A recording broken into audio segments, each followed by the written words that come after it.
Hey folks, it's Bear Gardner and the usual crew. We are back for another episode of the Delian Tomb.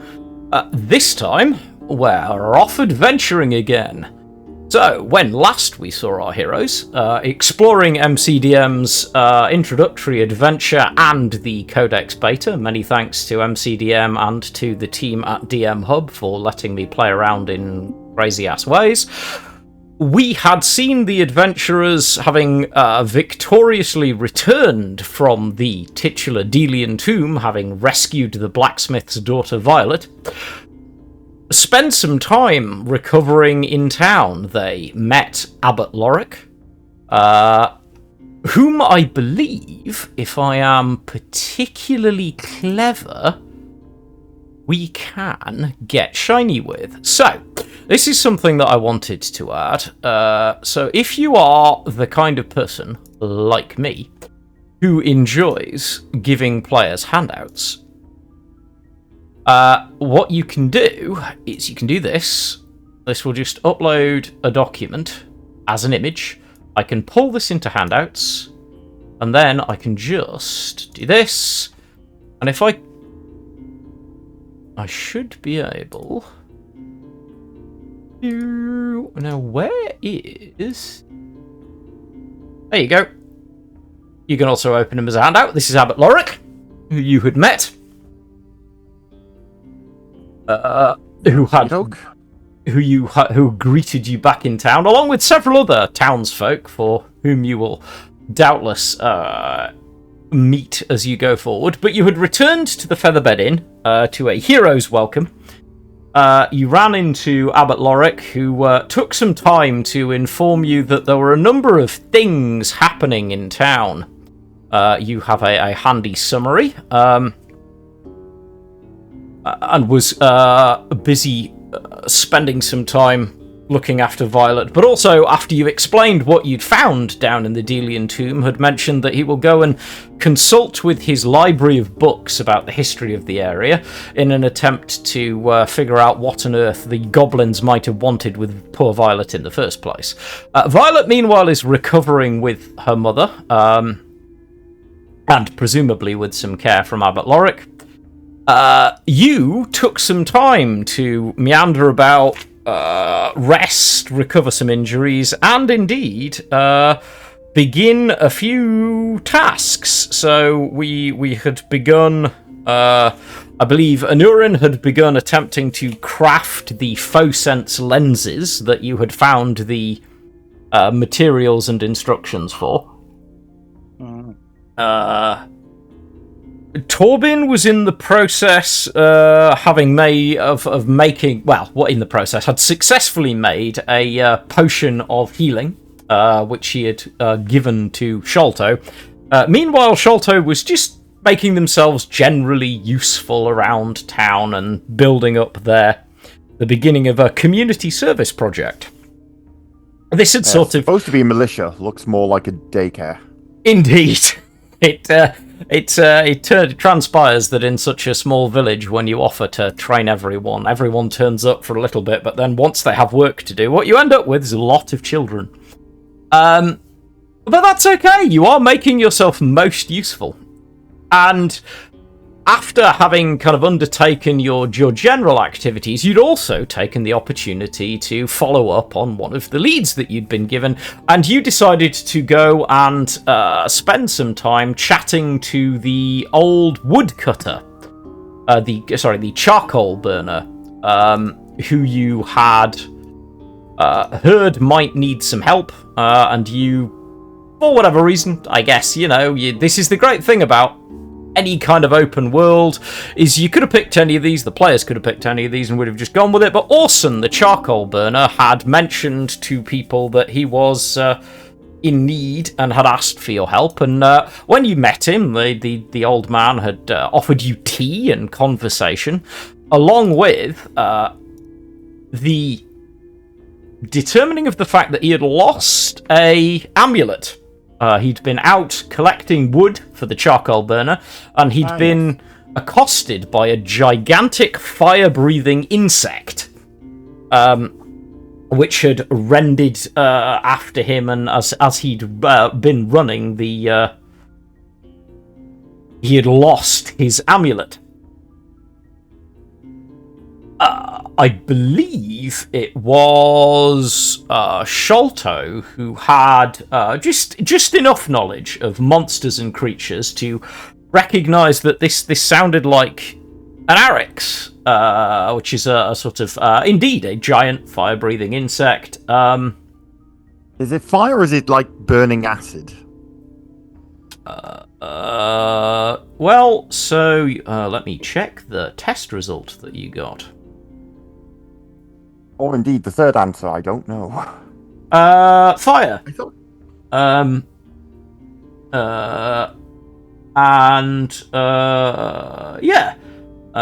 huge jaws, spitting burningness from its mouth was the description that you'd had. And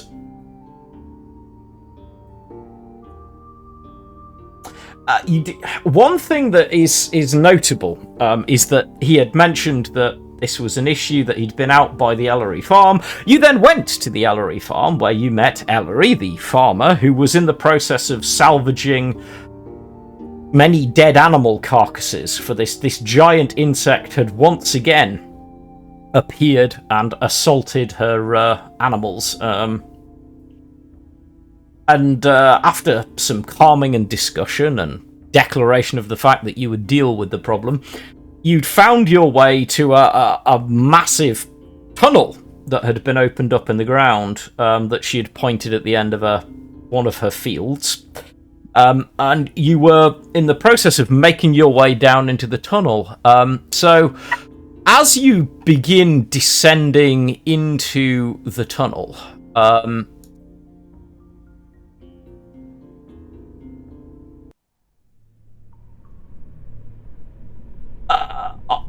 Sholto, this is particularly interesting. Your knowledge of the Arix it's not usual for Arix to leave open tunnels unless they're attempting to claim territory.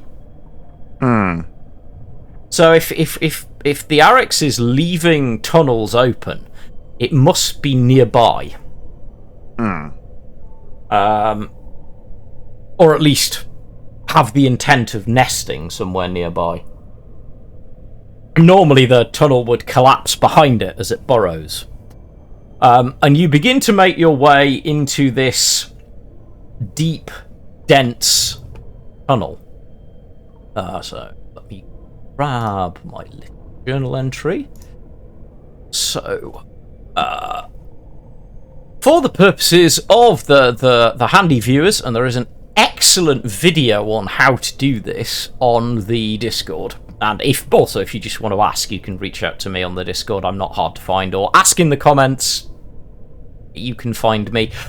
This is the ability to import information. So what I have in front of me is a whole bunch of information that I have put together, including some imagery. I will say declaration, because I am an artist, but I am not that kind of artist. The image here is AI generated, because I don't have a pet artist. If anyone wants to be a pet artist, get in touch. I'm always looking for good art sources. But what I've done is I've created effectively a handout for the players. So as you begin making your way into the tunnel, the tunnels leading down from the Ellery farm, these dark, dank tunnels barely illuminated by your torchlight, soon turn into an underground maze filled with hazards. Not only will you have to find the right path, but you're going to have to traverse that path safely while tracking the Arix. And this will be the first time that we engage in what is called a montage test. So the first thing I do is this thing here. I can click this. If I click this thing, it will show me only what the players can see. If I unclick this, it will show me what I can see. If I click this, the players will now see on their screen the information that I wish to give them in summary, along with some funky art. I hope.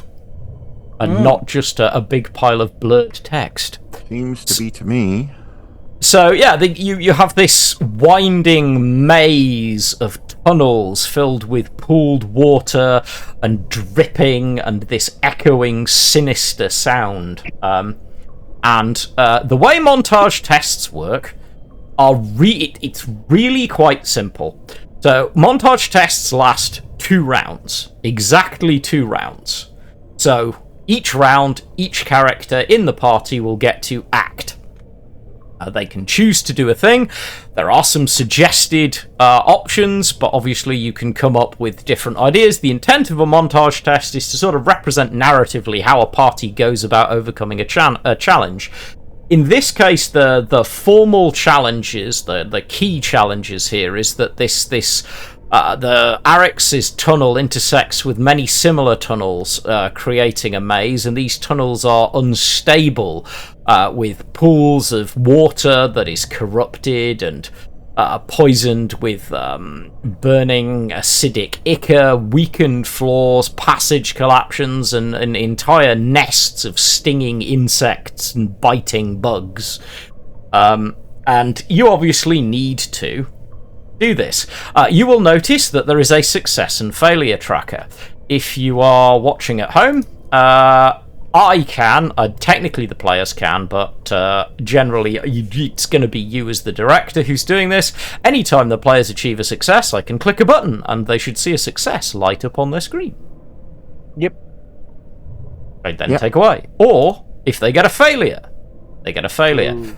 Montage tests work on the principle that you need to achieve a certain number of successes before a certain number of failures. Not going to get into the complexity of this because it depends on how many players you have in the party and how difficult the montage test is.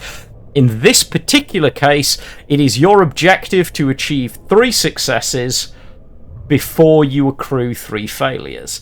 However, what's important to understand about montage tests, and I think this is something that is well worth getting across, not only about draw steel, but about any kind of skill challenge, is the outcome is never in doubt.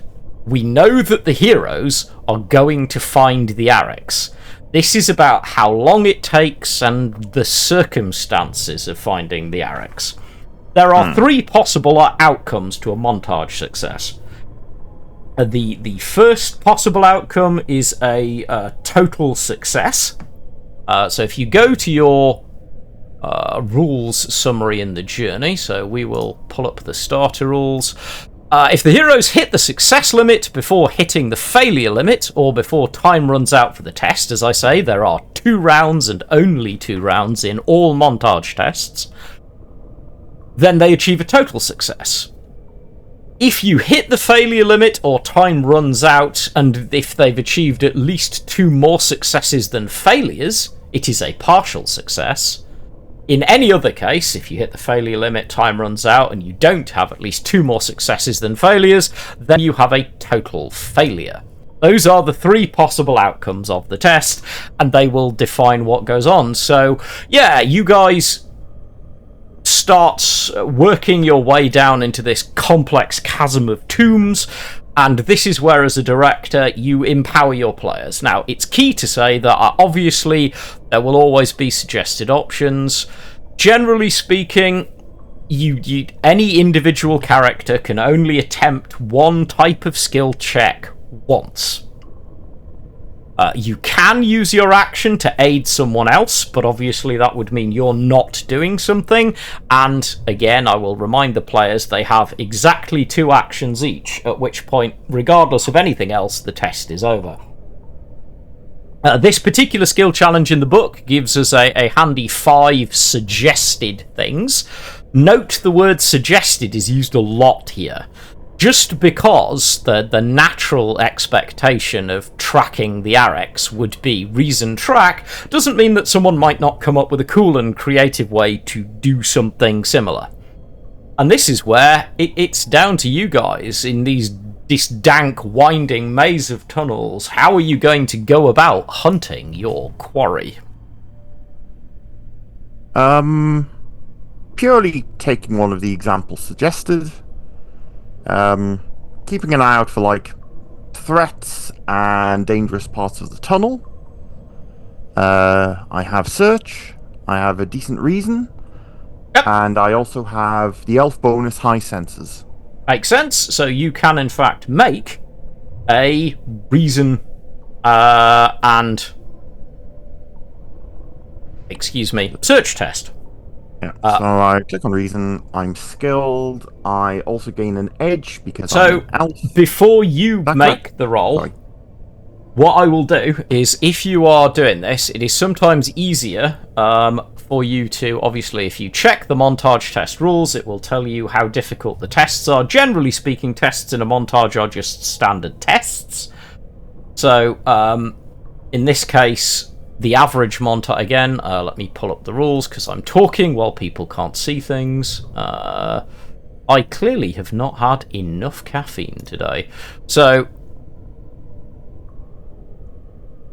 the way montage tests work are, basically, generally speaking, you make tests, individual tests. The difficulty is set by the director. For instance, if there is a preparing the defensive village, it might be more difficult, but generally speaking,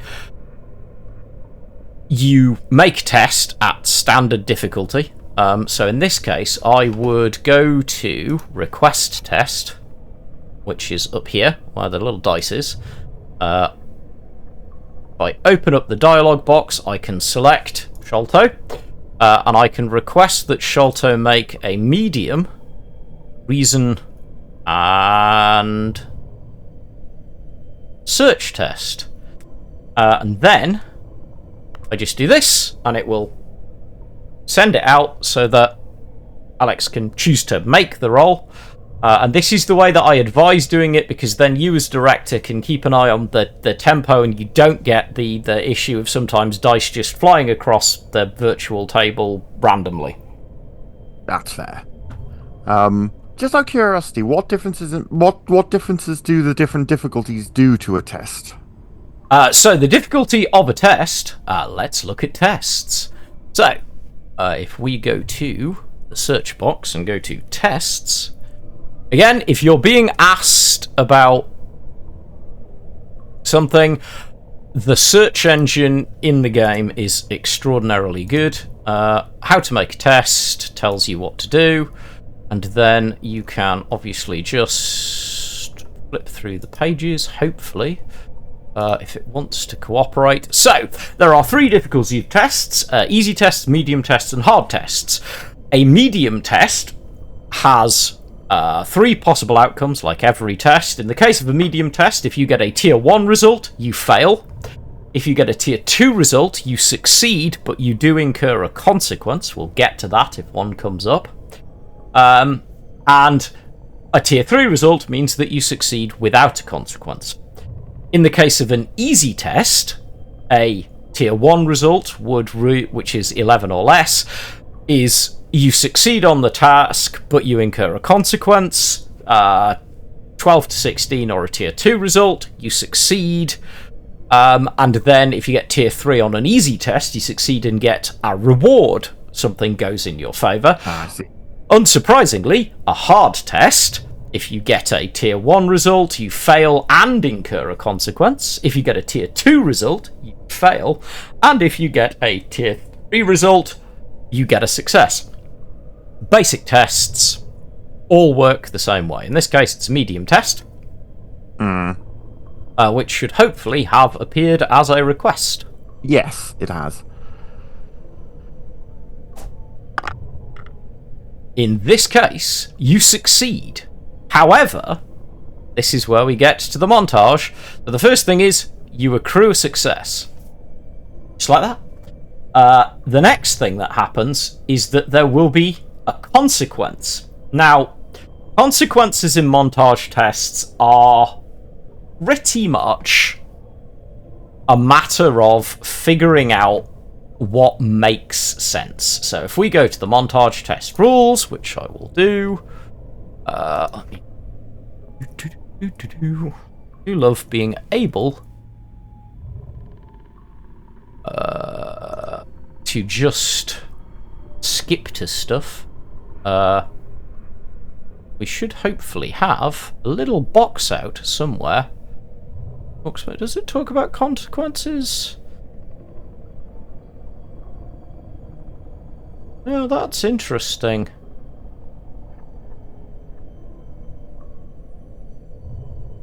Now that does slightly surprise me, in this particular adventure, that we do in fact have an issue with consequences. Is it going to be hidden away in a different book?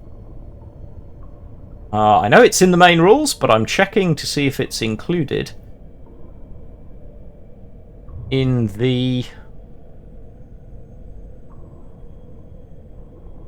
of consequences.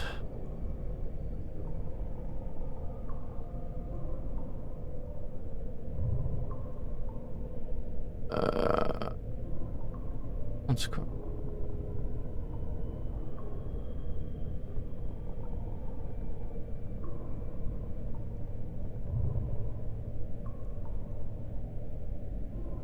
Interesting.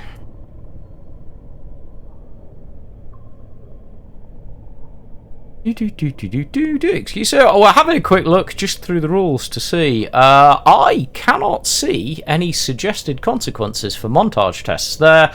You can, of course, just go to the main rules, and we can just go to montage tests, which will give you suggestions.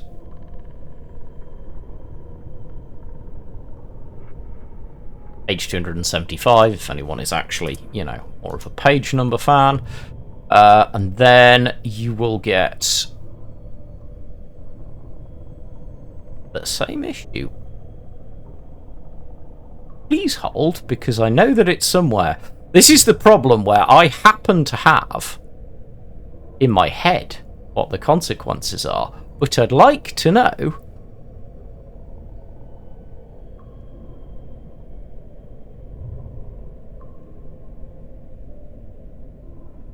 where they've put things.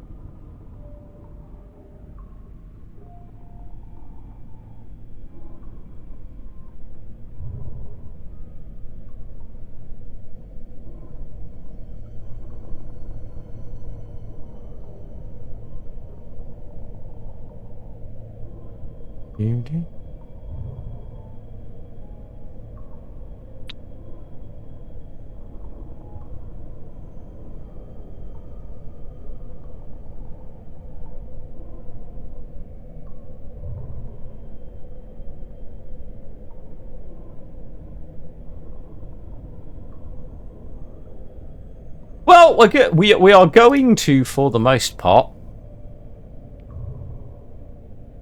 wing it, even though I am a little confused, because I know I read something somewhere there. It definitely is out there.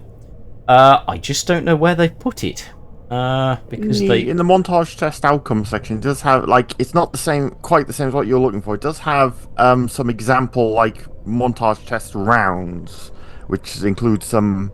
Yeah, there is definitely somewhere in here, there is a boxed thing that actually does give you suggested montage test outcomes in one of the pieces of documentation. But I primarily know this because I remember having read it.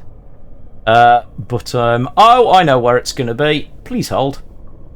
Let me go and make sure that I'm correct, but I'm pretty certain I know where it's going to be, and it's going to be the very smart plan of not repeating yourself, I suspect. Yes! So,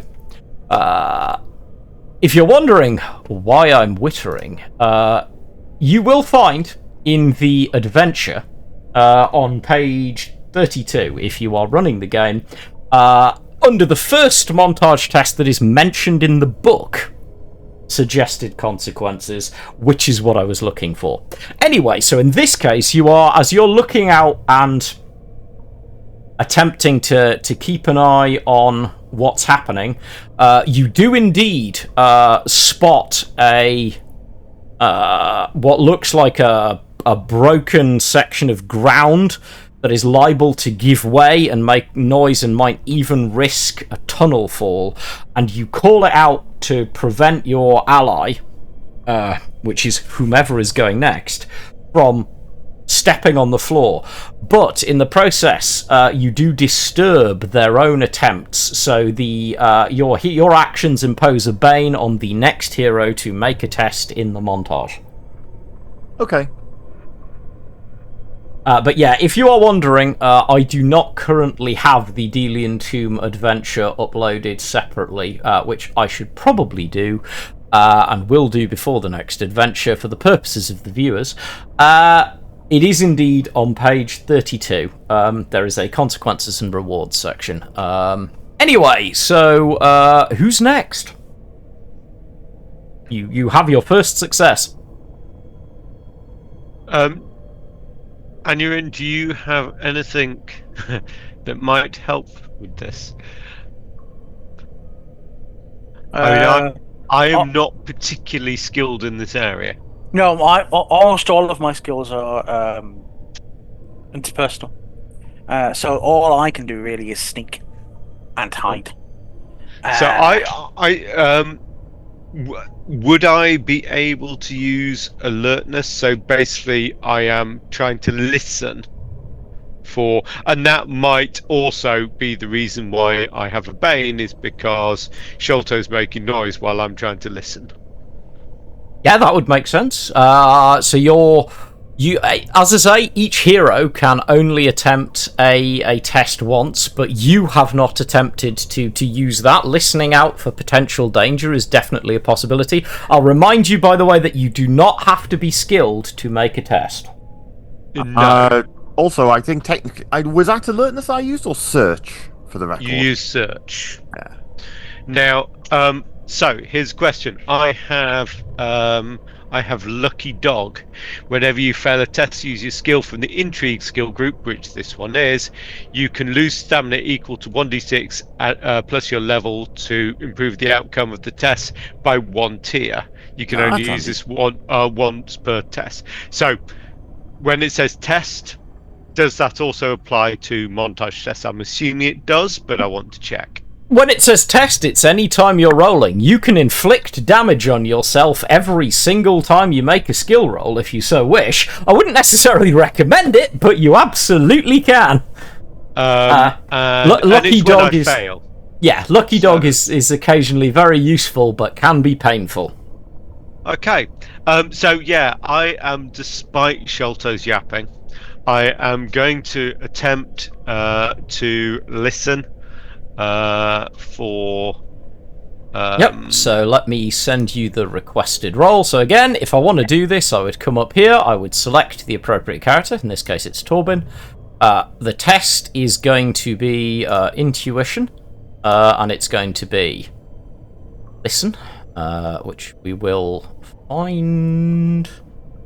Or alertness, it's alertness, sorry, it's alertness. You are listening, it is alertness. And then I need to add... how do I add a bane? Did you add your edge, Sholto? Yes. In which case, it might be me who has to add the bane. Right, there you go. So there you go. So I will apply... Oh, wait, out of curiosity, what was it that gave Sholto an edge? The high senses. Sweet. The senses are especially keen and perceptive. Nice. Yep, works for me. So I... Oh. So I will take damage to raise that 1 tier. Why was that a might test? Oh yeah, why was it a might test? Let's try that again. Intuition. Alertness.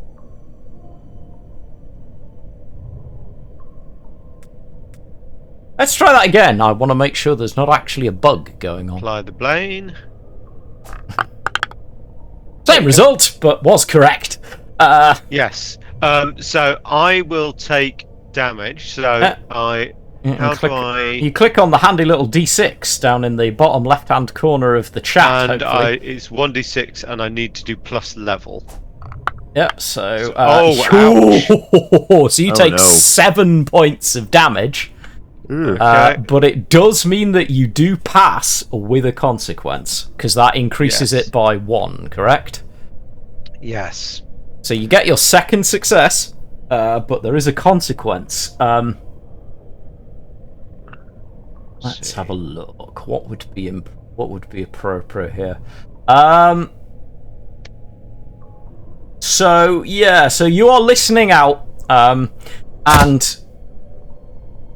as you kind of stop dead at a corner, listening carefully, you're about to step round, fairly sure that there's nothing there. Sholto calls out to avoid the step, and you stop, and the ground underneath your feet starts to give way, but you stumble backwards, but in the process you crash into...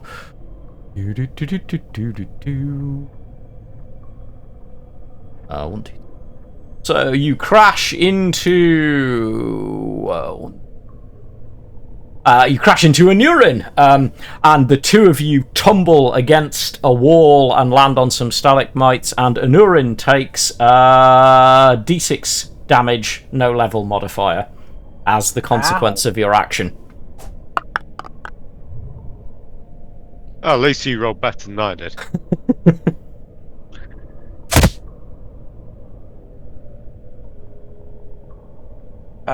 Okay, so I am going to attempt to sneak around because I don't have any other good skills. Are you going scouting ahead then to try and have a look down a particular tunnel or something? Yes. Yep. You can do that and see what dangers there might be.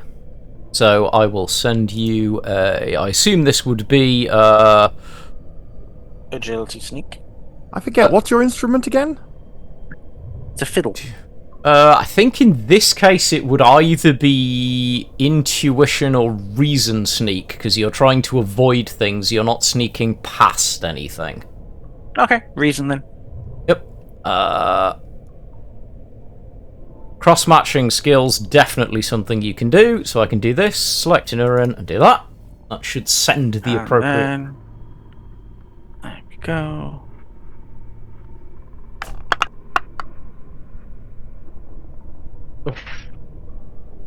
Once again, you are successful. You continue moving forward,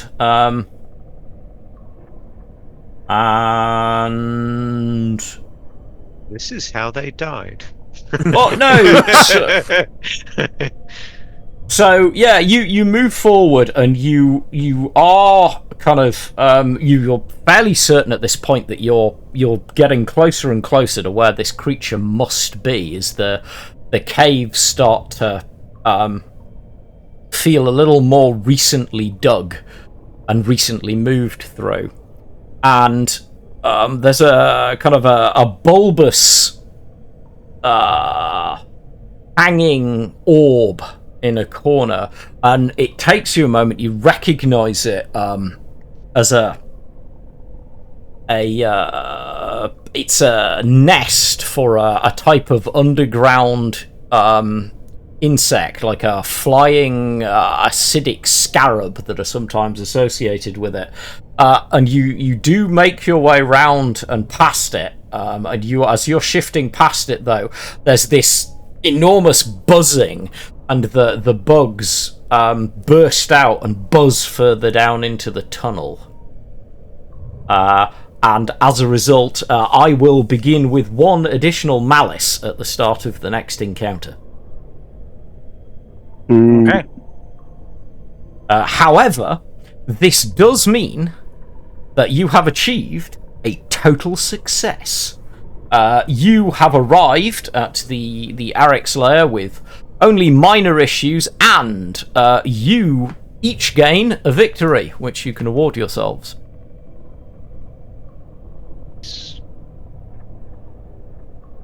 Need those. I, meanwhile, go over here, and as everyone can see, I can see the results on my pre-plan, so we go to the handy map, and the first thing I do is this. because, as you can see from my notes, that changes the way this works. The next thing we do is we will grab... So, what is the general order of your marchings? Well, I think we're sneaking out, mate. So the sneaky people at the front, and then So shelter. let me just check where it tells me. So, again, if you look in your adventure when you're running this, don't worry yourself, it will tell you on the handy map where the hero starting areas usually are. In this case, the hero starting area can vary, but generally speaking, we're going to start as the heroes emerge into the area. There is no surprise here, so we shall grab Sholto, shall grab Torbin, shall grab Urine, and you should all be transported to the appropriate scene, I hope. Yeah, so you emerge into a vast chamber that has been dug out of the ground, and you can see nesting materials and gnawed bones on this area of broken ground and dirt, in the centre of which is a massive chittering beast, which appears to wish to do you harm. It's got so many legs. It has many legs, and gives out a terrible, terrible roar as it prepares to, well, kinda sorta, draw steel. So, one of you can roll for initiative.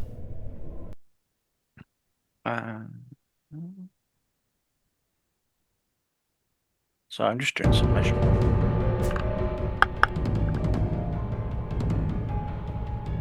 So at the start of combat, I shall activate choreography as per usual.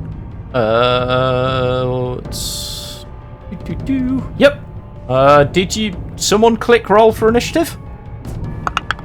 There we go. I rolled, but I don't dare use the initiative. No, you need to use the little dice in the middle, but Yeah, the result is the same. So yeah, you activate your particular... What flavour are you activating? Choreography. So nice. everyone gets more movement so they can get into combat. Nice. Well, we begin with the heroes. Who'd like to go? I guess I can go first. Yeah, it's traditional for you to get punched in the face. Nice. So, claim my turn. 1. Oh, I must remember to give myself my action. No! Don't do that. Oh. Carry on. Ah! Right, you should be able to claim your turn. Don't mind me. That was very weird.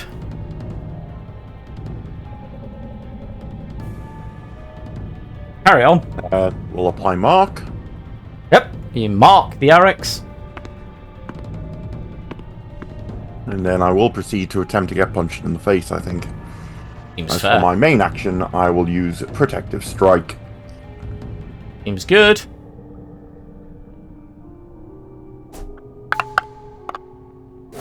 It's a healthy start.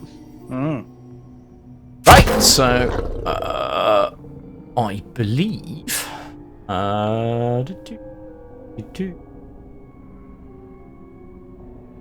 Which does mean that currently, at least, it has got a Bane for attacking anyone. Double Bane, in fact, I believe, for attacking anyone but me.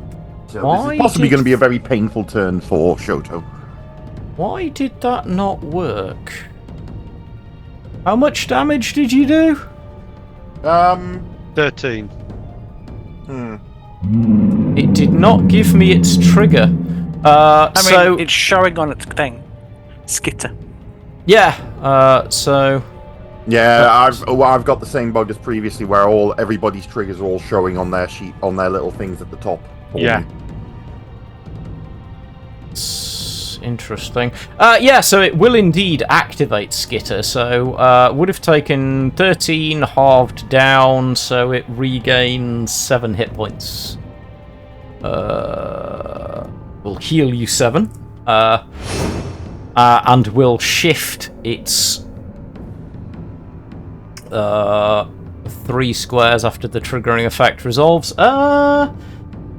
So it contemplates where it would like to use its 3 squares to shift to. What do my tactics tell me?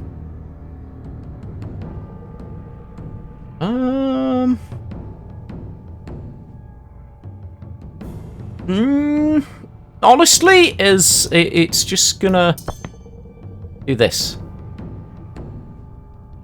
That was a shift, wasn't it? It was indeed. Yeah, so I don't get an opportunity attack. And then it is indeed the Arex, who prepares to do Arex things. So just for completeness, I'm choosing not to use my interrupt. Not quite sure what's going on with triggers at the minute. Meanwhile, I need to check my malice. My base malice was 4, but I get an extra 1. So I need to set malice to... No? This would be handy if I could just do this numerically. Oh, I can. There we go. So I shall set the malice to 5.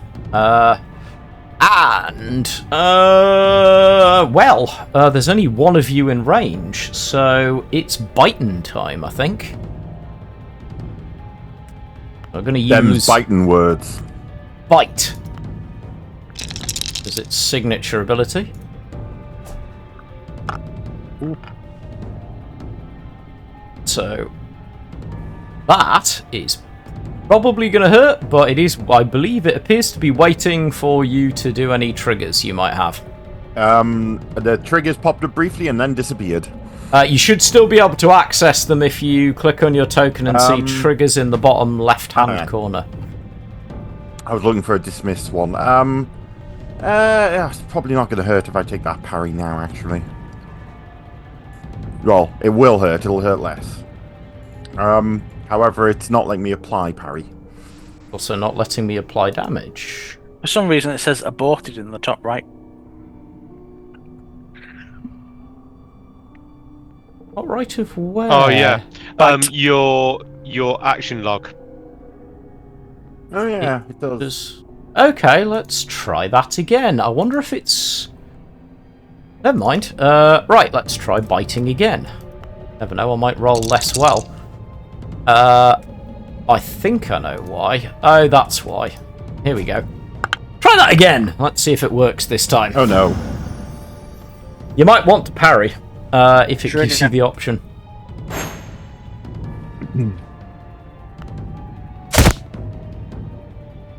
Charm! So does parry pull him in closer at all? No, let's short touch. Sorry, grab. Yes, it does say I'm grabbed. Yes. So does that affect the shift bit? I presume that you cannot shift while grabbed, but someone check the condition. But I'm going to assume that while grabbed you can't shift.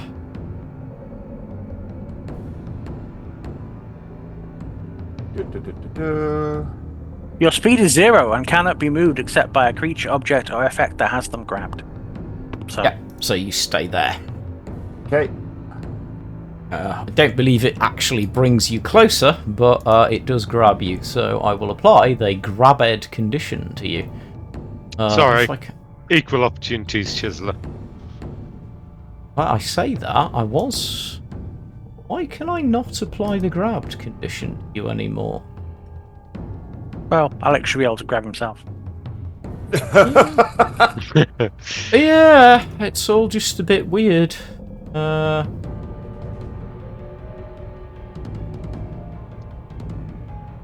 That's very...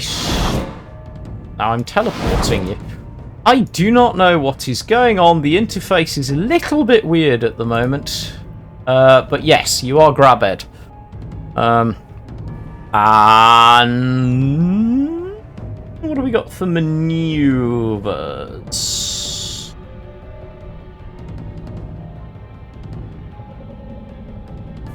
We're going to use dust cloud, I think. You have dust cloud?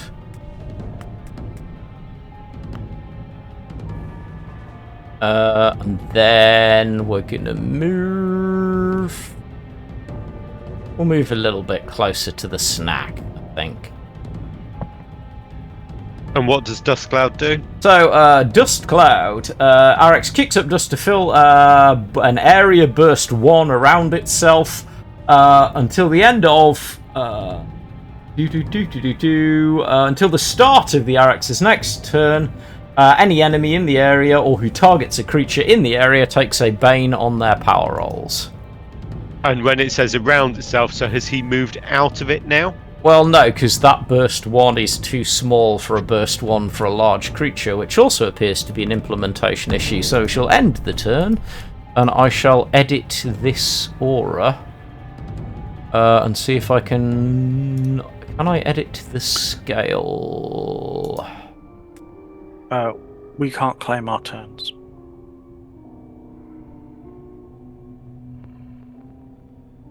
I'm so confused. And now it's saying that Torbin's been.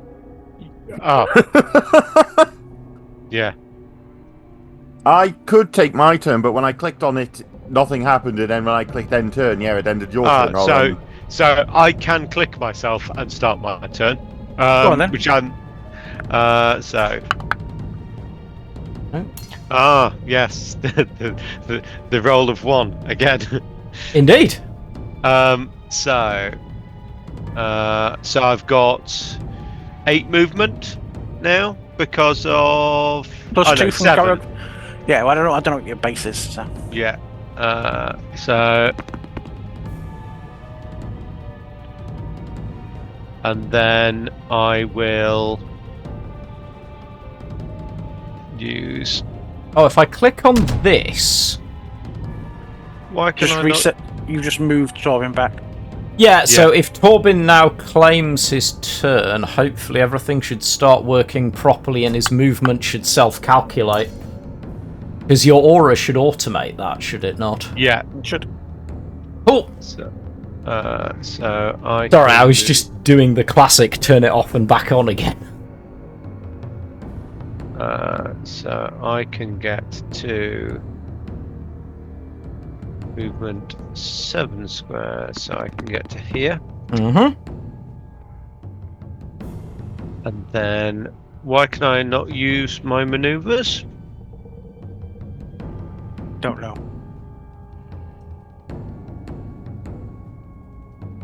So I can't do anything? You might be able to click on them from the menu. When I'm clicking on your token, I can select your maneuvers. None of them are grayed out or anything. So I don't even have access to the menu. The only menus I have is trigger and move. And you are definitely clicking on your own token. Mm-hmm. Oh well, I'm clicking at the bottom of the screen. Yeah, but you have you need to have you got your token selected? Yes. Yeah, I've just moved my token. That's very odd because as my screen is showing everything working, what on earth is occurring? And I've got my starter turn, and I've moved. Is it time for good old-fashioned we all reboot the software? Because I did see it did it, like, before I joined in, there was a small update that it did. And I've just jumped out, so I'm just going to rejoin without restarting. Let's see if it changes anything. Yes, I now have. Right, okay, so... I am glad that it has worked. That's very weird. So I'm going to teleport to here. Yep. And I don't have cover or concealment, so I just need to remove hidden. In fact, I would have gone to there, sorry. Yep. And then for my main action, I will attempt to... Do not forget your Bane. Yes. So Or 'tis dusty round here. Those of So you I've watching got- are going to watch me rapidly going to the character sheet and changing this creature's hit points based on the information that I am given in the adventure. Okay, I'm I'll just trying to deal with that work in a out minute. what I am seeing here. Because I've got flanking, I've got mark, so that gives me 2 edges. Mm-hmm. You But apparently, I have 4 banes. You should only have 1. Yes. also, I don't think you're flanking. Can a grabbed creature flank? Torbin did so. Sholto. Well, according to this, it's flanking. Now, So let I'm me assuming it must be. Yes, because you can still attack that creature. In fact, you get a bane on attacking anything other than that creature, and that's all that matters for Okay, cool. flanking. So it is showing the skitter. So I don't need to apply a bane for that. It is showing Your turn the has mark for ended. additional damage. But I haven't even rolled my dice yet. I think it's because I clicked on the monsters to read skitter. Right. So what I don't know is where I'm getting this second bane from. The dust cloud. No, but that's where would I get my first bane? Oh, so the dust cloud gives me a bane. Yep. Oh, and then no, that should be it. You should have 1 bane and 2 edges. 2 edges. Yes. So you should just change it so you have more edges than banes by 1. Yes. Yeah, But- And it's not showing where I'm getting. if you can, take a screenshot and shoot it into the bug reports after we Yes. wrap up this evening, because so let me there just snip certainly this. appears to be some jank at the moment. And I was not aware of anything like this when last I looked. So it's applying the skitter, as I say correctly. But just so let me do that, and then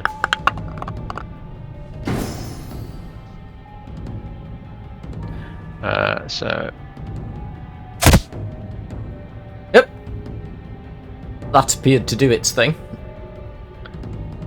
and that is me. So I just need to end turn.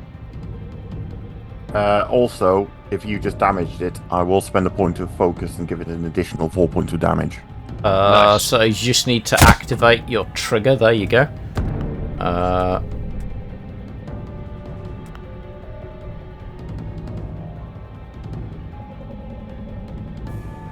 So we're going to activate. It's the end of a player's turn, so we're going to activate our first. No, activate our first. No, we're not, because we're not in a good position to do that yet. So it should be the bug. Right. What does the bug want to do? Just the bug got to go again. Yes, I'm assuming so, because the bug has got 2 little circles on the bottom left-hand corner of its Oh, yeah. character thing. One of them is now blacked out, but they were both white before it took its first activation, so my assumption was... Yeah, so Also- as a solo monster, the Arix is able to take 2 turns in each round, but cannot take them consecutively. Cool. The entire classic action economy issue of one big bad monster. He is big. He is big. We're going to attempt to be bad, so we're going to use... We've got 2 targets now, because we've got someone grabbed, so we're going to use Claw Swing, I think. So he has Bane against me. Correct. We'll find out in a moment. In fact, he might have double hang on. bane because of the dust.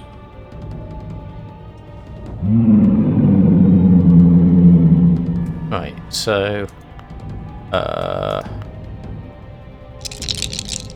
Yeah, let us- double bang against Torbin because he... Is he... Oh, did he lose Taunted? You should still have it. I don't know why it's fallen off, but you should still be tired, right? Yeah, Mark, the dust cloud has gone away, so I'm going to roll this, and then we're going to find out whether it's applied the necessary bits and pieces. But it should be swinging at both of you, I hope.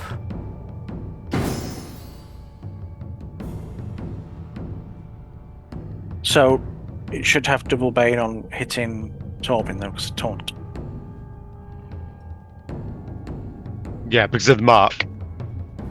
No, because of No, protective not strike. Mark, because Protective protective strike, yeah. inflicted taunt. Yes. Does taunt work if it's targeting you? With the attack, That's a good question. Let's have a Because quick check. I'm only asking because generally the Codex is smart enough to get this right, but I know that it's being weird this evening. The wording it does use is that cause the creature to have double bane on ability rolls that don't target the creature or effect that taunted them. So it would suggest that. So in this because case, it would not. both of us. Yeah. In this So case, that does. I'm going to use ignore that confusion, ignore this confusion, to half the damage, and then I teleport, which means I don't get grabbed. No, the grab happens. You grab happens before you would grab teleport. happens, and then I teleport. I can teleport out of a grab, surely, because I'm not moving. It's a good question. I would imagine it will tell you in teleport. Meanwhile, I shall accept the results. It did apply grab correctly for a change. And it does seem to suggest I can teleport. Yep, I would imagine that it's correct, because I would assume that you can indeed just teleport out of a grab and make it very, very angry. Angry bug!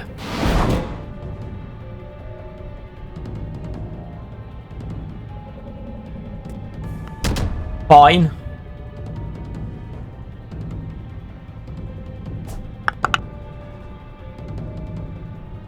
Got some drama. You have indeed. Time to get dramatic.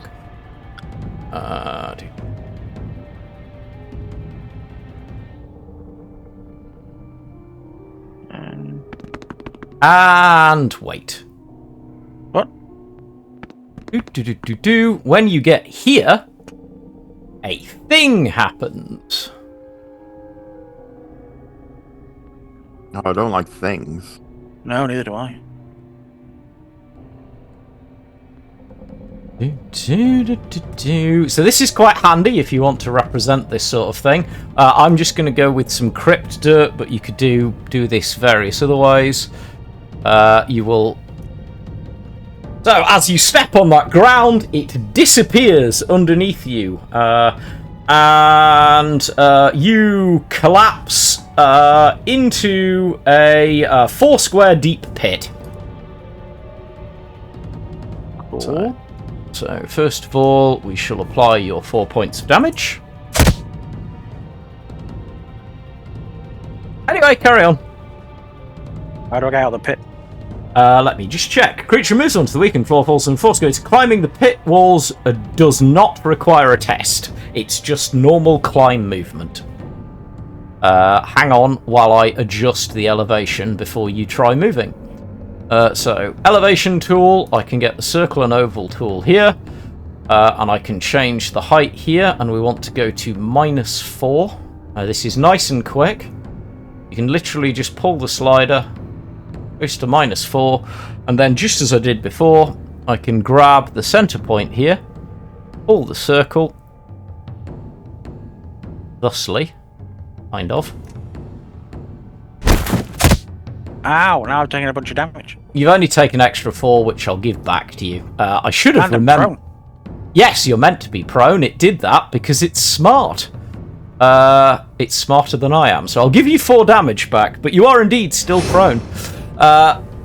And yeah, if you want to represent that, you would literally, rather than applying the damage, you'd remember, if you were as smart as I am apparently not, that the Codex will work it out for you. Once the terrain's edited, it'll measure movement appropriately as Anurin drags himself out of, or drags themselves out of, Well, hell. because you dragged me back, it counted as part of my movement, so I'm unsure about what my movement is now. Because it's saying I moved 21 squares. And to be fair, I had moved like 11, so I think I have 1 left. Yep, sounds right to me. So I'm gonna go there. And then, for my main action, I shall witty banter that guy. He prepares to be battered wittily. What's... Oh no, that's a soft creature. Yeah.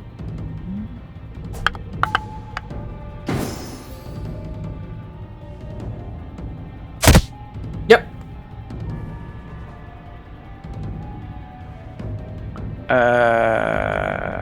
No one has any end of turn or save ends effects.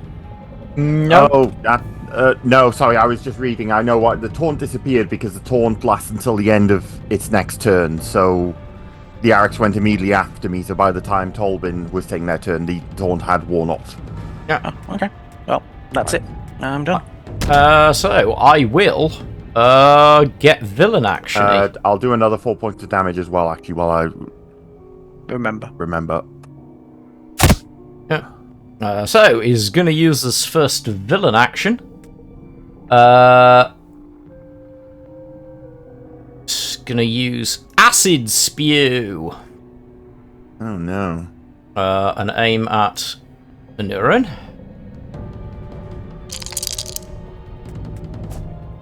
As it vomits forth a stream of caustic acid.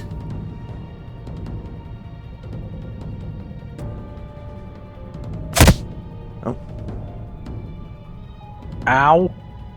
For some reason, it's now my turn. Yeah, I don't know. We need to go to another round, basically. Is this Yes, a permanent effect on the floor? So, I will read the effect. Acid spew. The ground in the area is covered in a puddle of acid until the end of the encounter. Any enemy who enters the area for the first time in a round or starts their turn in the area takes 2 acid damage. Okay. Can I go first? I'm personally fine with Sure. that. So at the start- Hopefully this round will work properly when you select things. I hope. So, We've now at the reset start of the round, problem. I changed to Revitalizing Limerick. It applied your 2 damage, which is good. Probably less good for you. I'm just going to stand there. Yep. And then... No, I don't have any good ones of those.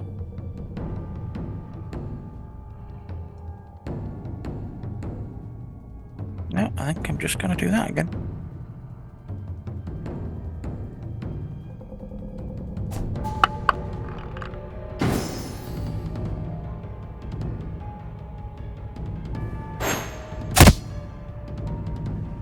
And then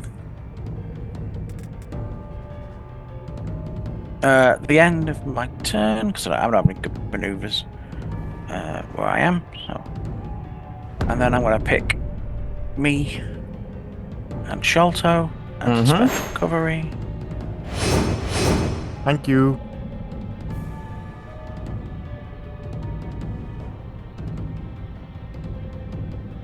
I am not going to use hesitation as weakness. No, I would agree.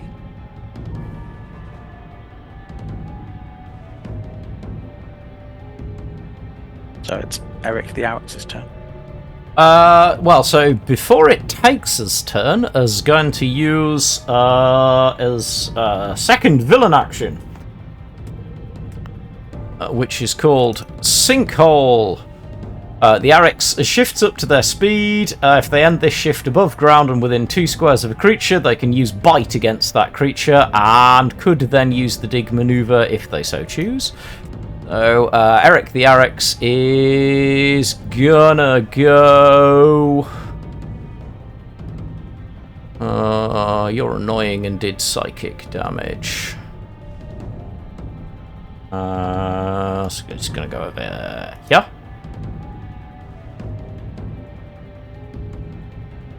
Does it take Sholto with it? Please Assuming hold so. while I... It should do.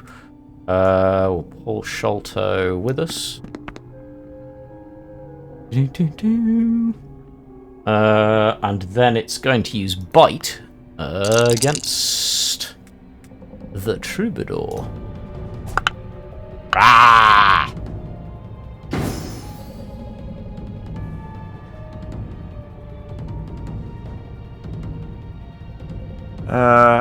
Yeah, I'll do that for you, I guess.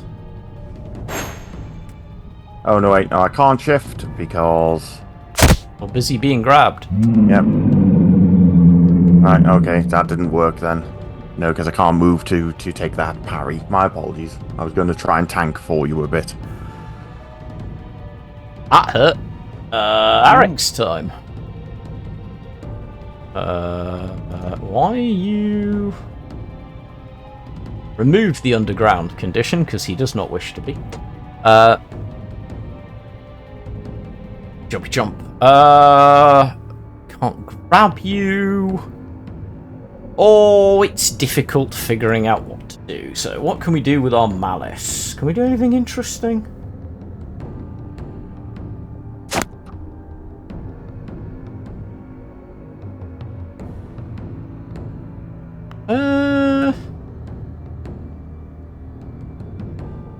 Wonder if this has been... Let's find out whether this is... Can it have more than one creature grabbed? It shouldn't be able to have. Because the effect of the last one is that I'm grabbed. Does that mean it has to let go of Sholto? Yeah, hang on. Let me de-grab Sholto. Hooray! Oh no, it's got the bard. And then we're going to use our malice ability. We're going to use Earth Sync and see if this has been applied. It has! So hopefully you guys will get asked to make a roll. Or something similar, yeah. Nope. But it's applied... I've been applied with Earth Sync. Yeah, none of you had a low enough agility. I'm assuming none of you have agility 0 or lower. No. Okay, so that's fine. So Earth Sync, the encounter map suddenly quakes and begins to sink.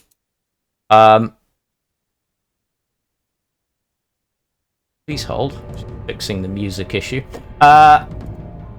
The encounter map quakes and begins to sink as the entire cave rattles. All creatures on the ground with an agility of less than 1 are knocked prone. Till the end of the encounter, each creature who starts their turn on the ground and can't burrow must spend an additional square of movement to leave their starting position, or 2 if they are prone or underground. Creature who starts and ends their turn in the same space on the ground and can't burrow sinks 1 square into the ground. Welcome to being in quicksand. I like ARICs, they do really cool things. Now the first thing I need to do is go and do some quick mathematics.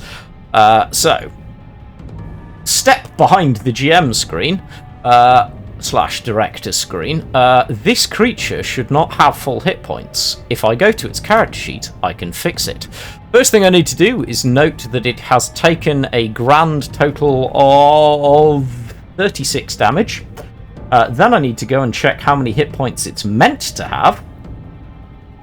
And reduce them appropriately. So if we change this to this, which I think is about right, it should then do this. Yay! I am fiddling with hit point totals. So it's now Eric the Arix's turn, and he is going to violently and brutally attempt to murder people, I think. Why can't Hang on, what did it just do to get the Earth Sync on us? That is it. That is a malice feature. Oh, right, I see. It spent malice to do it. So as its main action, is going to use... Why is it not my turn? It says enemy turn at the top. Yeah, how weird. Main action. It should let me use claw swing. Oh, it does. Never mind. So he's going to attempt to claw you guys. Rah! I get glory.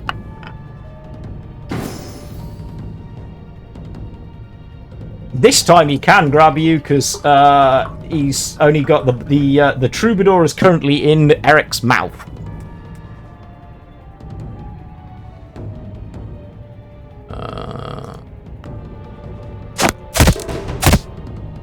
Troubadour's currently unconscious. Sleepy time! Well, on the plus side, the troubadour will no longer be grabbed. Do we have any hope? Yeah, we've got 3 hope. I could spend 2 of it. Go for it. Okay. This might be a good time to use it. So I shall spend thingy to heal then. Yep.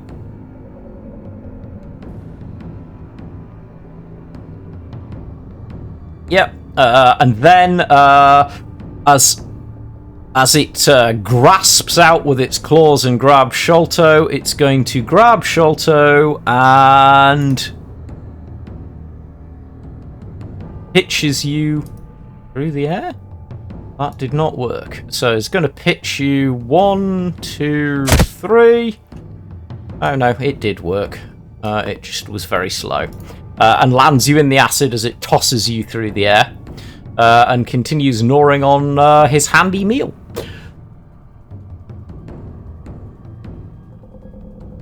Cool. Is that its turn? It is. If you want, I'll go next so that I can taunt it back onto myself. Yeah. Bard on the stick. Right, that's my 2 acid damage. It is. 1, 2, 3, 4, 5, 6. You spent 2 for your first square of movement. Oh, yep. 1, 2, 3, 4, 5 then. Yep. Yeah, my apologies. In fact, it does show me that I did spend that on Yeah, mine. there you go. Like, It is tracking it one of correctly. my move things has got a little red square around it. Yep.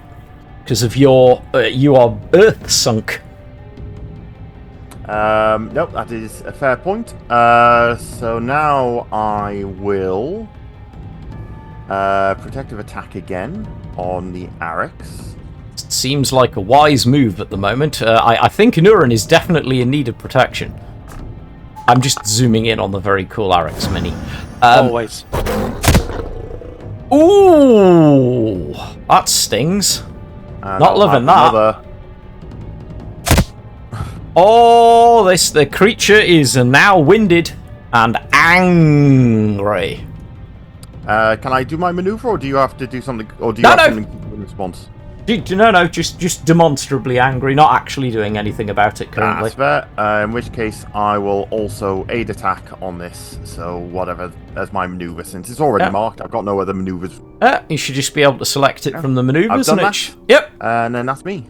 You just click end turn. Sweet. Right.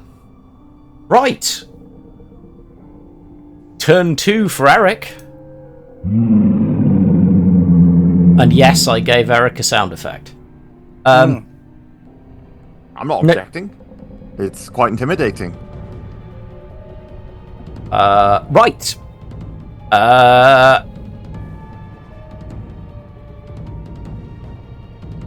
Chompy chomp. I mean,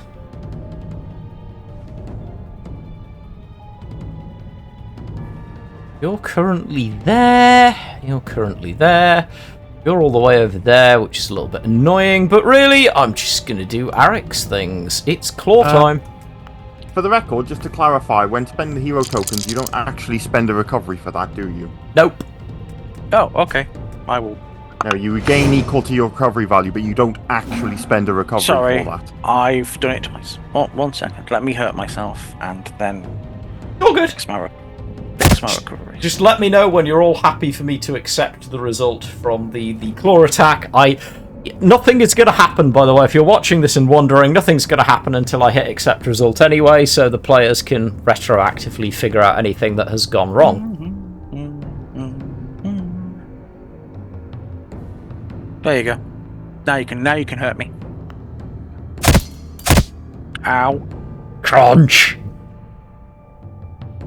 The problem with this twin ability is you got just the some fact that drama. it gets around the taunt. Although it doesn't hit as hard as the thing you did in the first round, to me at least. So. Well, that was a tier 1 result. That's as unhard as he can hit. Tormund! Do something! It's all looking a bit shaky over there. Anurin is currently just in the maw of this massive insect between mandibles being crushed. I mean, frankly, at this point, we're just used to Anurin getting... Oh yeah, I think Torbin's he's no doing it longer on the deliberately thingy for list. I think he's doing it deliberately for his own book. But Torbin is right there. Yeah. Yeah, but not I'm not on in the combat tracker. Yeah. We thought it was looking up. That was a lie. I wonder if I hit the cross when I went to click. I don't think I did, but... Right. Please hold. That's a slightly badly placed cross, if that is what happened. Hmm. So how do I put you... how do I add you to the combat? add him back to add players? to initiative. There you go. Yeah, I can actually click add to initiative. Right. Yeah, so you appear to have accidentally removed yourself from the initiative. Oh, for pity's sake. But anyway.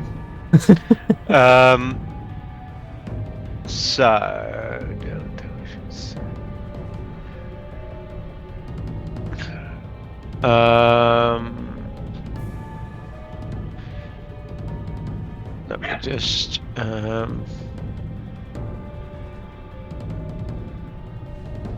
One moment, just getting some water.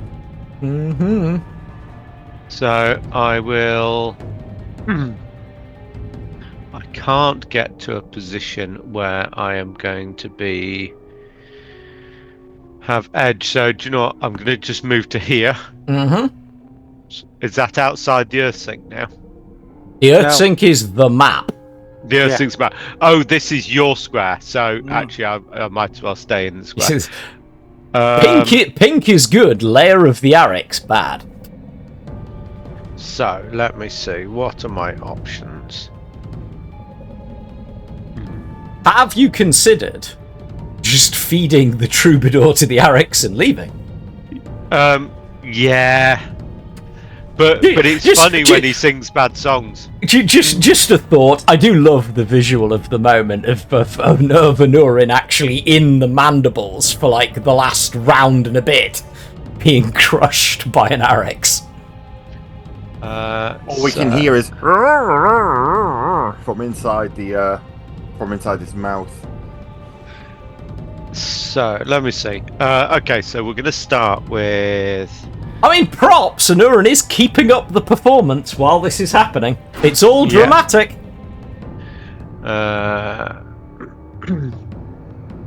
So.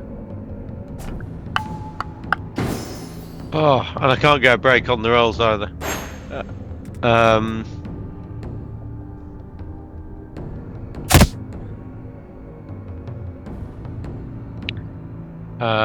So get search. Ow. And then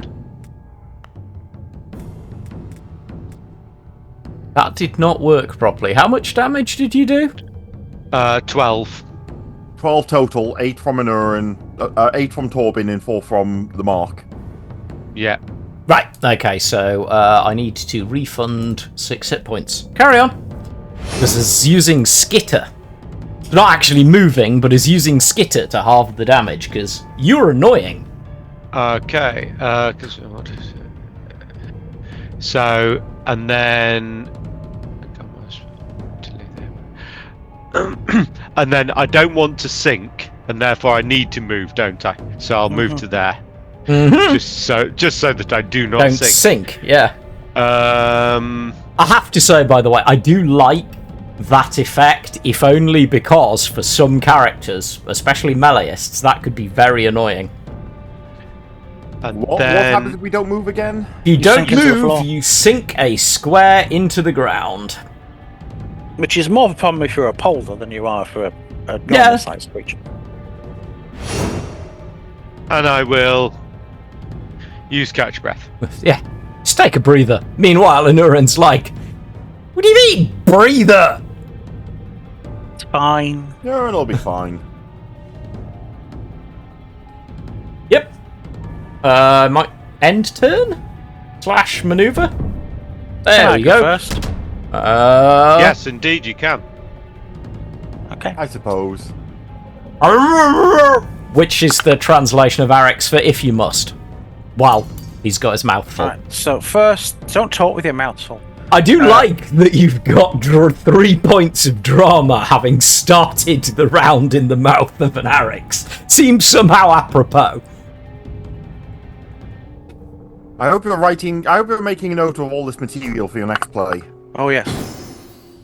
I'm not sure the audience will believe it, but Well, it was a game try. So that's my maneuver. Then my main action will be. did you not want to take catch a breath as your maneuver? No.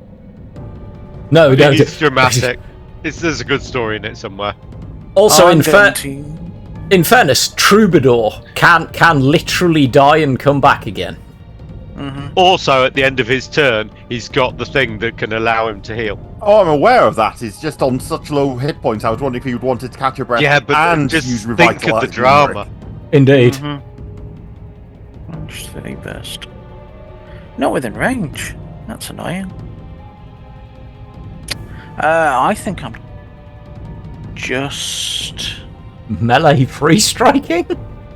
No, I'm going to witty banter. I think. That's fair. Oh no, Is that- I'm going to stab it with my sword. I was going to say, you feel free, but you would take Bane for witty banter, I think, because No, it's a ranged attack. It's got ranged and non-ranged versions. Oh, nice. And they're all That's critical. nice. A critical. That works. It has 2 push Critical stability. hit. But still, Yeah. that hurt. However, that is still a chunk of damage. Go And Angry then- Bard. Yeah, 12 and another 4 again, so that should have taken 16. And then Yeah, you have to spend the focus for that. I clicked on it, I told it to, and I saw a 16 come up. Okay. Works for me. It's oh no, Yeah, it's because I gained a point of focus at the same time because the marked Right. creature took damage. Oh! I stabbed it. Ow! Then I end my turn. And Yeah. I This pick time- me and thingy to spend a recovery. Okay, well, before anything else happens at the end of your turn, Villain Action 3 goes off. For the record, Anarin, because they haven't moved, technically now counts as underground. Is that mechanically correct while this No. is being grabbed in the mouth of the Arix? No. Let me remove that. Because no, you are not underground, because you are in the mouth of an Arix. Right, it is time for... No, that's... No, not more malice. It's time... No! It's time to use the ult. It's Villain Action 3. No. Which in this case is called Acid and Claws. It's been nice knowing you. I told you to take a breath. Take a breath. Ah! At least it rolled Angry. low. Oh, that's so disappointing. Fine. Ah! I will. No, I would like to parry, but I don't really care to. There we go. Spend And I any will use fortune. hesitation is weakness. Weakness. Before it gets any worse. Yeah. I would also encourage Torben if they need to spend the last heroic token to take 2 surges to just throw more damage on the pile. Yeah, we could do. Let me see. So, what's the plan, Torben? So, heroic abilities cost. When you use that. So, let me see. So, where is Anurin? I mean, is he effectively here, really? Or is he up in the air? No, he's in the square that he's in. Okay. Because Well, he's I'm just grabbed. He's not part of the... Like, it is literally just a normal grab, which is to say he's within 1 square of the creature grabbing him. Have I got edge because of taunt? Should be the No, thing. taunt ended after its activation. Okay. You'll be gaining an edge because it's marked, though. Okay, that's all I need because that makes my abilities cost 1 less. Excellent. and I need that. Need resource. Need resource badly. So, I am going to move to here. Whoa. Teleport to there. Sorry. Okay, so you end up here. Does not so change. Does not change the next part. Stay where you are. You say that like a teacher. It's Stay where only because I have not figured out how to do this as a. I want the circle tool, and then I want to do this.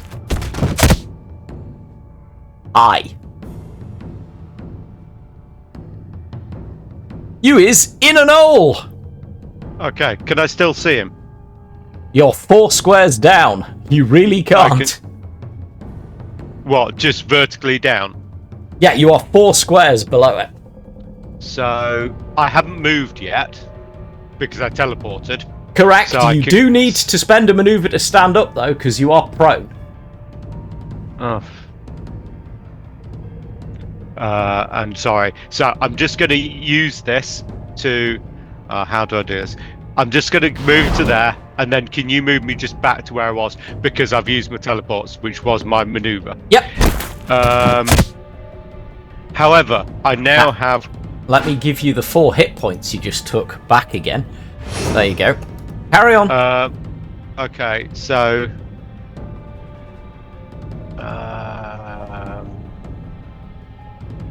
oh, this is... annoying. Mm-hmm. Excellent. That makes me happy. It's meant to be. So why can't I see him? So if you are 20 feet down. And how below tall him. is he? 10. Because he's big. Oh, sorry. I keep assuming that you mean for the purposes of a melee attack. If you wish to make a ranged attack, you could. Excellent. I would give you Bane for the awkward angle, but you can absolutely make a ranged attack. I mean, I need to try. Must end before death. So I've Sorry, I was completely confused by your movement that you were planning on a melee attack. Yeah, so 2 edges, 2 banes. So let us do this. Oh, whack. Oh, that's going to be a lot of damage. That's going to be a lot of damage. Would you like the surges as well? I did my surges. I used as many as I was allowed. So, hooray! So here's the deal, Torben. How do you slay the Arix? For the Arix has fallen. So I think I fall into the hole, and because I'm now slightly below him, I can see an exposed element under one of his under his carapace, and so I throw a dagger up into his innards from below where his armor is thinner. Nice. So this is a good time for me to share one of the reasons why you were stacking. And one of my favourite things about this, one of the reasons why you were stacking edges against this creature is that Arix have an ability called Soft Underbelly. Prone creatures making melee strikes, although in your case you're making a ranged strike, but it feels appropriate, actually get double edge on strikes instead of taking a bane. But yeah, so your dagger flies up and digs into its soft underbelly as the Arix thrashes and screams in pain, collapsing in a pool of acid and violence. You are victorious. 32 damage, that's a lot of damage. And I will be right back. And that is why I wasn't using my jump in early, because that is the gamble. I can either go early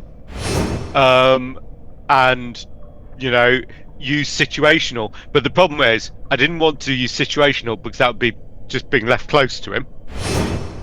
Because situational is usually good if I can get edge. Yeah. So it was really a case of I wanted to stay far enough away and then get one edge, because that allows me to do my 5 ability for a 4, which is what I did, and that's my most powerful ability. But it is brutal. also against a single creature like that, I'm not sure Hesitation's weakness is quite as useful. No, I don't think it is, and that's why, particularly, even though he had, or actually, the fact that he had 2 turns meant that he could react to what I did. So he would basically have a turn after me, whatever happened. Yeah, so if I precisely. chose to come in and use edge. Yeah. So what I'm going to do is I'm going to suggest that we come back to this conversation, because I think it's interesting, after we wrap up the results of your combat. So first and foremost, a thing happens. Torbin. Yes. Congratulations! You are Torbin Monsterbane. Nice.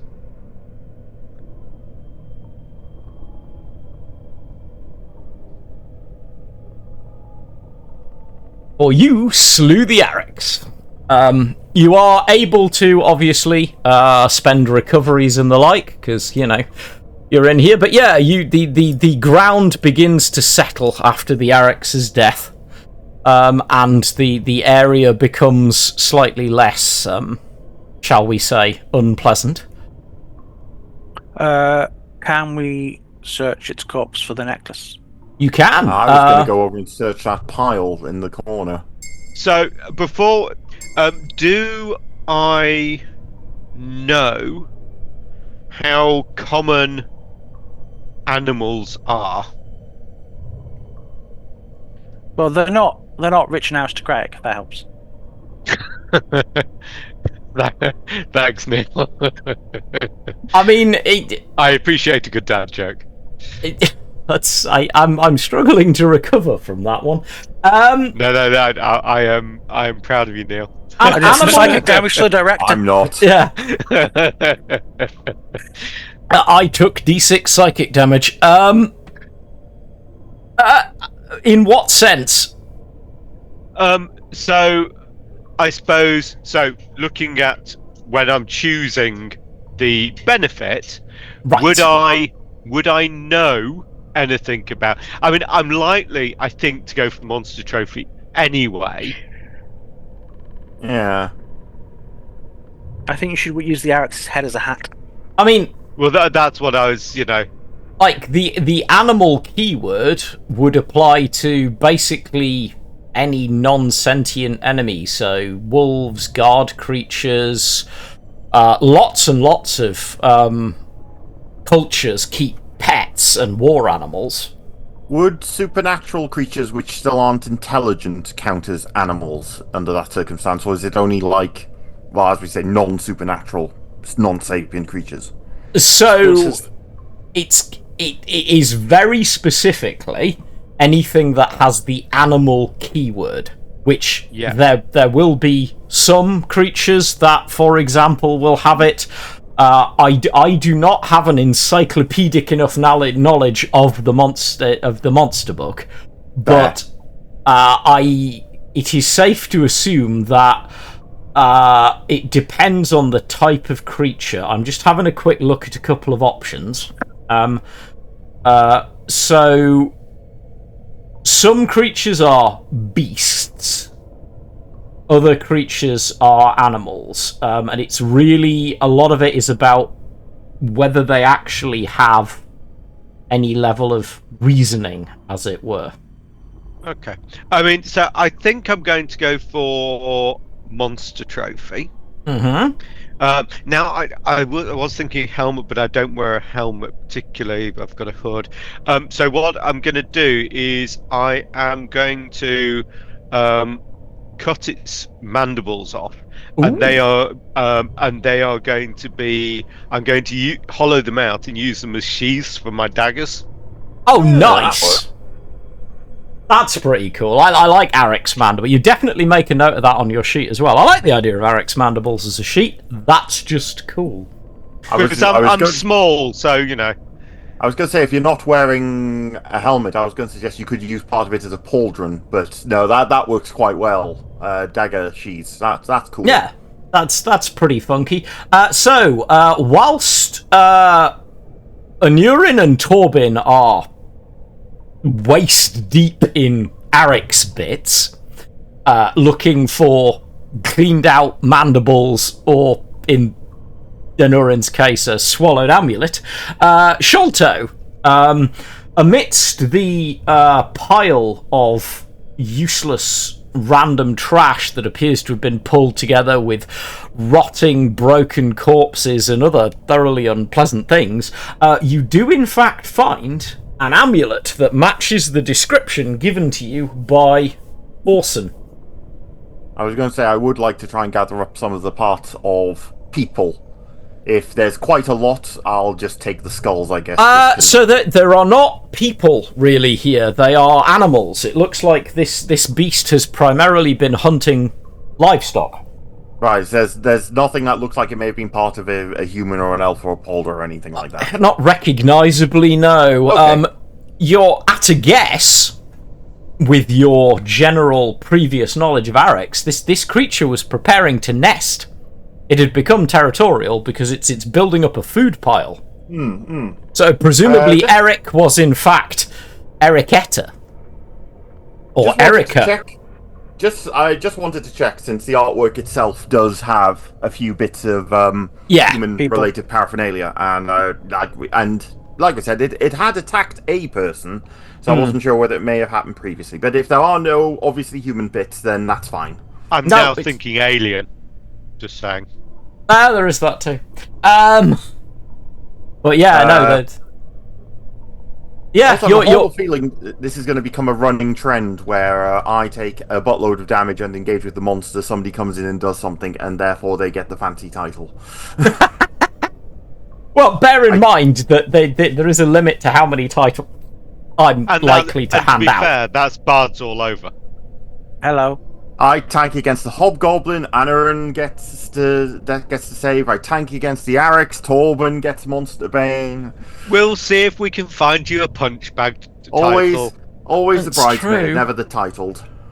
So, since we'll be wrapping up here, since you are victorious, what we will do is just kill the music for a bit. So this is, for those of you kind of following along, this is the party's first encounter with a solo creature.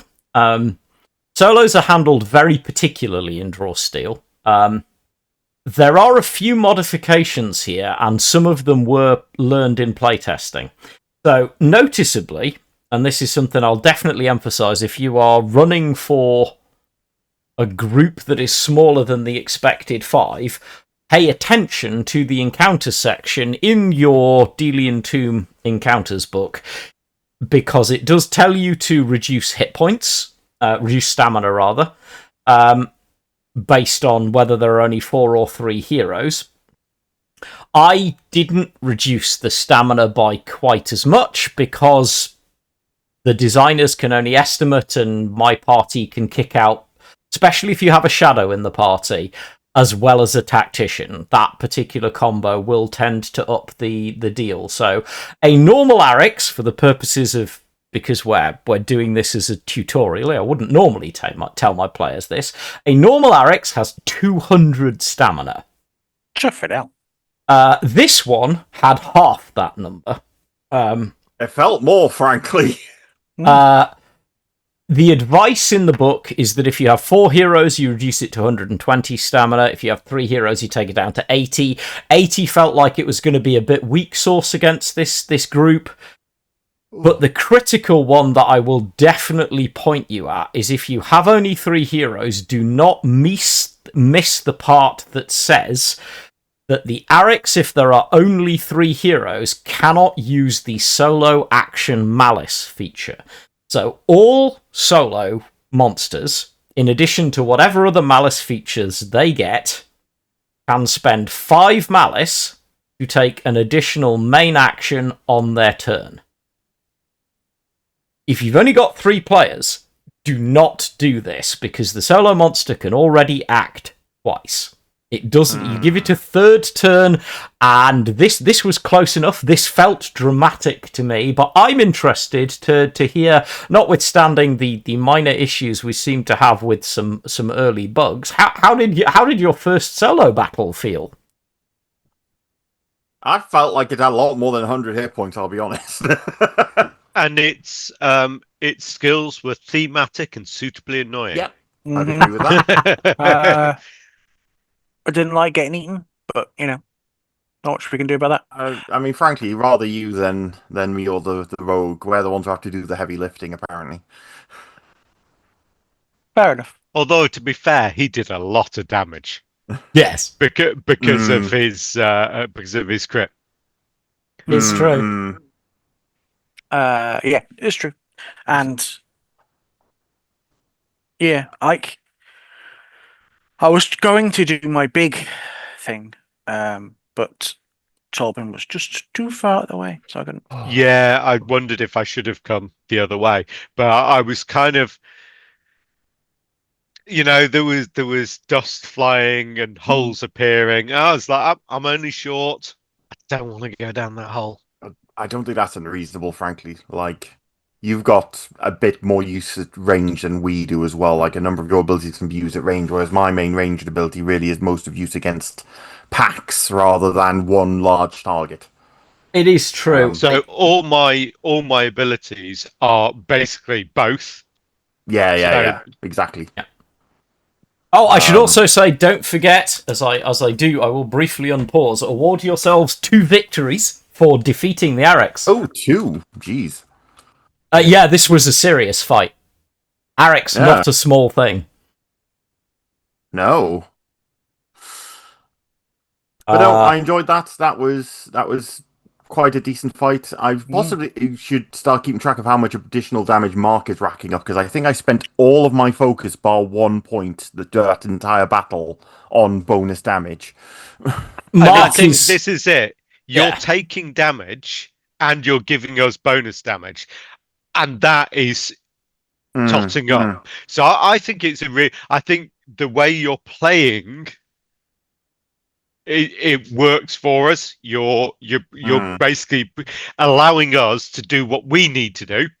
And Aneurin can, he's got abilities that can help keep you up. Oh yes, no. It seems to synergize nicely.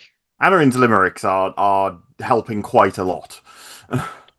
I do have to say, it does. I think it does emphasise as we watch this with even 3 players, the emphasis on how much synergy and tactical support of each other matters in Draw Steel is very, very apparent. It does make a huge difference. And I do think that as a party, it's definitely been working in your favour. I think you have approached things relatively sensibly. But yeah, I do think you would find that I think Mark is probably adding up quite a lot. Yeah. I found that when I played that. I think that did at least 20 damage over the course of this battle. Mm-hmm. Yeah, it's a pretty significant amount. It is genuinely quite cool as to what it can and can't do. And it's entertaining for the people watching who can see the handy markings on the map that you guys can't see, where all of the annoying squares that they put that are unstable terrain are. Nice. It is not easy to find a way to make a battle with a single creature interesting and dramatic. It's very easy for it just to be a sack of hit points. But But honestly, I'm pretty safe on saying it worked quite well. You earned your victories. Sorry, go. I was just going to say, you earned your victories, and I suspect everyone will be suitably impressed when you return to town. Excellent. And then we can find another one of those leads and go and tick that one off. And that's the bit I was going to say is, do you know what? This didn't feel like Kill 10 Rats. No. It kind of felt like a meaningful side quest that was short enough, basically, that it was a one-shot kind of feeling, particularly on our shorter sessions. But it's kind of added, so, it wasn't a meaningless, I'll just do this thing. It felt more than that. And montage tests, if you are ever in that position where you're just running Draw Steel and wondering, like, what can I do to kind of buy myself some time? Rather than spending a huge amount of time writing multiple sequenced combat encounters and figuring out different things, there's a lot to be said for a good montage test, because it does give the players a chance to use their characters in different ways. And once you understand how montage tests work, it's pretty funky. I will say, if anyone's wondering who are watching, you can watch, I think it was Denny who did a really good video on YouTube and in Discord, talking about how to do it. But one of the best parts of doing this sort of thing in this engine, and I have a feeling Ed may want to watch this clip back at some point to find this part, because I want to see how this goes. But the whole deal, that this beautifully shiny thing here is not that hard to build, because it actually just looks like this. And many of you who are looking at my screen will recognise this is just markup. So the Codex engine recognises markup. For those who don't know, markup languages are sort of short form programming languages, often used in things like bulletin boards, Discord nowadays, but bulletin boards is where I learned to use markup languages when we the dinosaurs roamed the internet. Many of you have probably never posted on a bulletin board, let alone moderated or programmed one. But you can do a lot with simple markup language that ends up looking, honestly, really cool.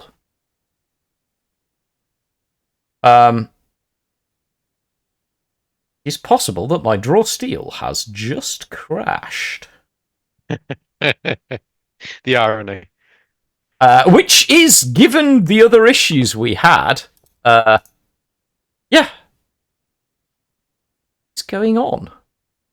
Carry on anyway, but yeah, it was just interesting to me, and I suspect interesting to Ed, who of course is a professional programmer, that you can use markup really effectively in the system, and you can do quite a lot with it.